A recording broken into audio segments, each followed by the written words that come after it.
قاضی فائز پھر chief justice بنیں گے، آئینی بینچ کے بعد آئینی عدالت بنے گی۔ حکومت نے ایک اور پلان پر کام کر لیا۔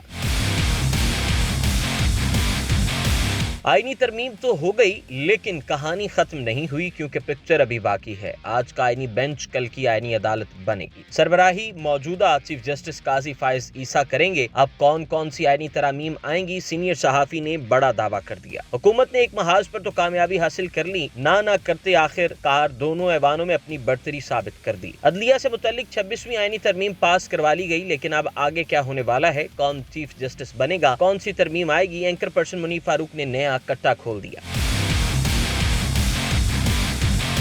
تجزیہ کار منیب فاروق نے کہا کہ آئین میں ترمیم کے بعد اب 3 ججز کے نام کا پینل بھیجا جائے گا۔ ان میں سے ہی چیف جسٹس بنے گا، جس کے لیے آج کے وقت میں جسٹس یحییٰ فیورٹ ہیں، کیونکہ ایسا نہیں لگتا کہ حکومت جسٹس منصور علی شاہ اور جسٹس منیب اختر کو چیف جسٹس بنائے گی۔ انہوں نے کہا کہ اس ترمیم سے سب کچھ کنٹرول کر لیا گیا ہے، مگر کام یہاں رکنے والا نہیں۔ جیسے ہی ماحول سازگار ہوگا، اس کے بعد 27ویں اور 28ویں ترمیم بھی آئے گی۔ ملٹری کورٹس والا معاملہ بھی ایک بار دوبارہ سے حل کیا جائے گا۔ حکومت مخصوص نشستوں کی نظر ثانی کیس کے فیصلے کا انتظار کرے گی اور اس کے بعد نیا قدم اٹھا لیا جائے گا۔ منیب فاروق نے کہا کہ انہیں حالات دیکھ کر ایسا لگ رہا ہے کہ آئینی بینچ والا معاملہ بھی زیادہ دیر نہیں چلے گا، اور یوں معلوم ہوتا ہے کہ مخصوص نشستوں کے کیس کے بعد حکومت آئینی بینچ کو آئینی عدالت میں تبدیل کرے گی۔ انہوں نے کہا کہ ہو سکتا ہے کہ کچھ عرصے بعد اگر آئینی عدالت بنا دی گئی تو پھر آج کے جانے والے چیف جسٹس قاضی فائز ہی دوبارہ آپ کو عہدے پر نظر آئیں اور ان کو ہی کسی طرح پھر سے چیف جسٹس بنا دیا جائے، لیکن ایسا ہوتا ہے یا نہیں، اس کا آنے والا وقت ہی بتائے گا۔